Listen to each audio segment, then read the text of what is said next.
Baiklah, kali ini saya akan membahas ya tentang ini bagaimana agar kita itu bisa berenang gaya bebas dengan lebih santai gitu.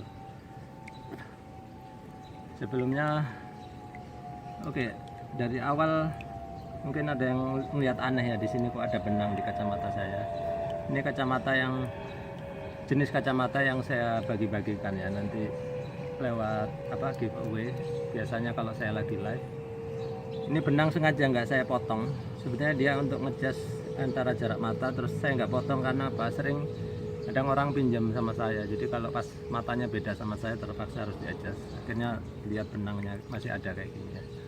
Oke, kembali lagi ya ke gaya bebas tadi. Jadi gini, apa yang membuat orang kecapean ketika gaya bebas itu adalah karena tangannya nggak pernah istirahat. Loh, kok bisa tangan pakai istirahat? Iya, jadi mungkin kita pernah lihat orang ya, gaya bebasnya mungkin seperti ini. Coba saya contohkan ya.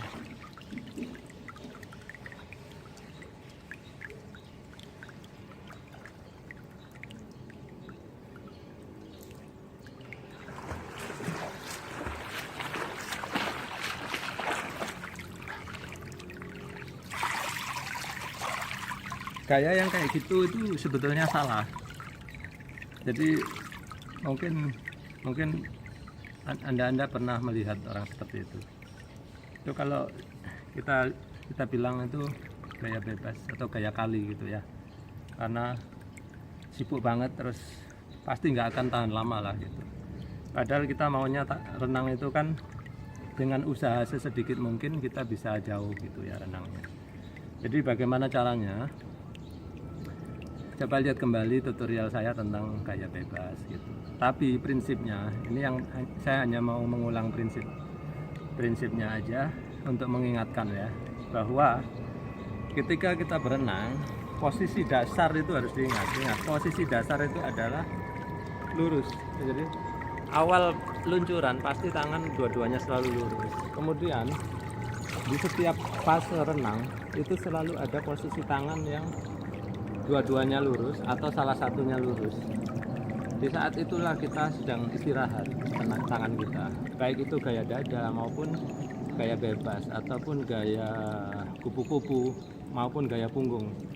Cuman saya belum bisa gaya punggung karena saya nggak pernah mempelajari. Karena mundur ya, saya malas lihat-lihat tolak-tolak ke belakang. Jadi semuanya ada posisi tangan lurus. Jadi kalau waktu gaya bebas sama ini yang sering dilupakan orang ya, harus ada tangan yang lurus. Ketika satu mengayun, satunya harus lurus. Ketika yang kiri mengayun, yang kanan harus lurus gitu. Ayo kita lihat video saya ya, ini saya contohkan gitu.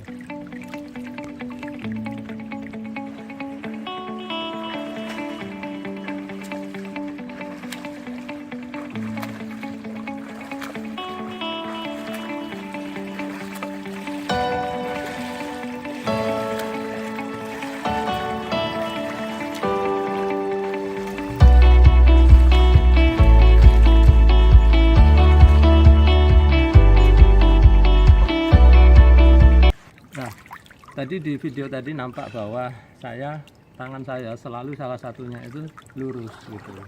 Nah di saat itulah tangan kita itu beristirahat, jadi kita bisa tahan lama. Kita kalau sering latihan ya, tangan seperti itu mungkin bisa kuat sampai 1000 meter kayak gitu ya, kalau sering dilatih gitu. Tapi tanpa sering-sering latihan pun, saya ini udah lama nggak latihan ya, itu mungkin 100 meter pun masih tahan ya gitu. Tapi kalau yang saya contohkan sebelumnya yang gitu itu jangankan 50 meter ya, mungkin 20 meter aja udah ngos-ngosan ya, 20 meter. Oke, seperti itu. Nah, tips berikutnya ya, gaya bebas agar tidak cepat capek. Selain tadi tangan yang harus ada fase istirahatnya, maka saya saya sarankan yaitu mengurangi frekuensi gerakan kaki gitu. Bagaimana sih frekuensi gerakan kaki? Itu gini. Jadi kita kalau masih belajar biasanya kan ngepakkan kaki cepet gini ya.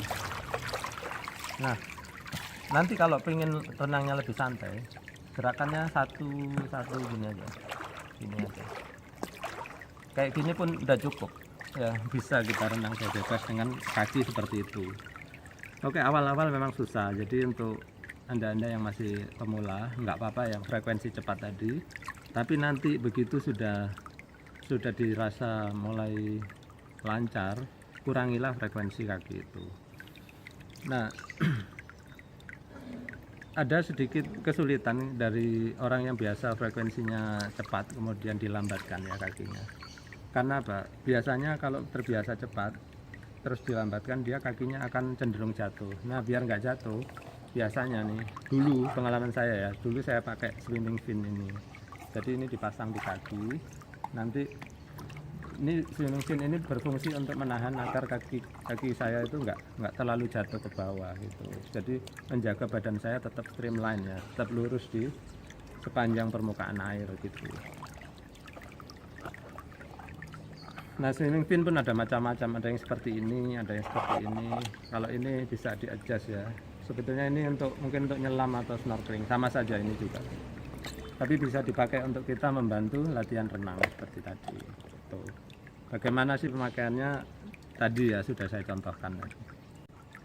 Nah, kemudian untuk kawan-kawan ya, mungkin masih kesulitan untuk menjaga tangan kiri tetap lurus ketika mengambil napas ya. Jadi itu saya maklumi karena apa? Ketika kita mengambil napas, kepala kita kan terangkat ya. Kepala kita terangkat seperti itu. Otomatis kita ini pengen menjaga kepala kita lebih tinggi, terus tangan kirinya itu ikut latah gitu, dia menjaga agar kepala kita tetap di atas. Nah, itu salah. Sebetulnya yang benar itu ketika kita ambil napas, tangan kiri ini tidak boleh menanggung beban kepala kita. Yang menanggung beban kepala kita itu adalah tangan kanan gitu ya. Nah, kok bisa? Ya seperti itu. Jadi jangan bebankan kepala kita ketika ambil napas ke tangan yang seberangnya. Jadi bebankan pada tangan yang dimana kita ambil napas. Contohnya kalau saya ambil napas ke kanan, beban kepala saya harus ditanggung oleh tangan kanan gitu. Nah, kalau kita masih kesulitan ya, jadi tangan masih sering tenggelam nih ketika ambil napas. Caranya gini, drillnya ya, latihannya itu tangan kirinya biarkan lurus di depan, terus hanya ngayun pakai tangan kanan. Terus habis itu buang napas di dalam, ambil napas hap, buang napas dalam, ambil napas hap gitu. Jadi ketika kita ngayunkan tangan kanan, ketika itulah angkat kepalanya. Jadi biarkan tangan ini yang yang menanggung beban kepala, jangan tangan kiri. Tangan kiri biarkan istirahat, dia waktunya istirahat, jangan diganggu ya. Itu nanti marah dia. Oke. Ketika tangan sebaliknya lebih gampang karena kita dalam posisi menyelam ya, dalam posisi menyelam yang tangan kanan istirahat gitu ya, seperti ini.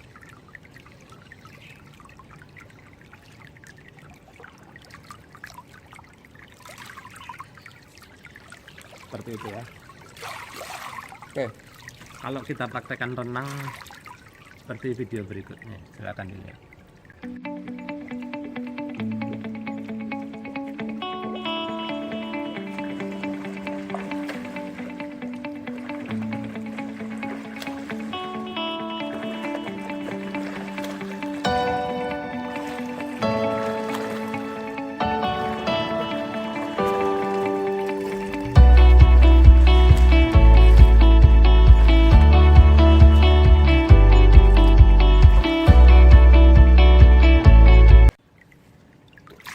Mungkin untuk kawan-kawan ya masih yang masih kesulitan waktu membuang napas gitu, waktu ngambil napas, hidungnya masih sering kemasukan air, itu ya dinikmati aja dulu ya. Maksudnya penderitaan itu memang harus ada. Jadi istilahnya itu no pain no gain. Jadi kalau kita nggak mau menderita ya kita nggak akan naik kelas gitu ya kan. Jadi biasa itu kalau hidung kita kemasukan air itu, nanti dari situ, dari penderitaan itu kita akan belajar lebih baik gitu. Bagaimana sih lebih tinggi lagi. Kadang bukan masalah tinggi atau enggaknya, kadang masalah timing ya, masalah timing. Jadi kepala ini belum naik, mulut udah buka, jadi kemasukan air kayak gitu. Atau hidung ini harusnya nggak ngisep udara, dia jadi ngisep gitu. Masih sering yang bertanya ke saya, buang napas itu lewat hidung apa mulut gitu. Itu yang benar lewat hidung gitu, tapi kalau nggak bisa lewat mulut juga boleh. Tapi yang jelas jangan menghisap napas lewat hidung gitu, karena akan kesedak ya, masuk sakit nanti. Jadi dari beberapa contoh tadi yang saya udah utarakan ya, saya memberikan contohnya tadi kebetulan selalu memakai fin.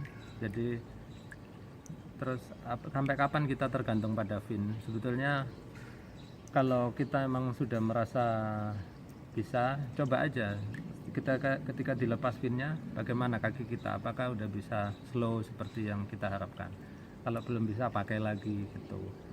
Kemudian meskipun orang-orang yang sudah pandai berenang ya, kadang mereka juga masih pakai fin, karena apa gunanya, dia itu untuk melatih tenaga. Coba aja kita kalau pakai fin ya kawan-kawan ya, nanti kalau udah punya, berat rasa kaki ini bergerak gitu, mengayun, karena apa, fin ini siripnya yang panjang ini menjadi beban bagi kita. Memang kita luncurannya lebih kencang, lebih jauh, tapi menggerakkannya berat, sehingga otot-otot kaki kita menjadi terlatih. Jadi atlet-atlet itu banyak juga masih menggunakan fin untuk melatih otot kaki ya, seperti itu.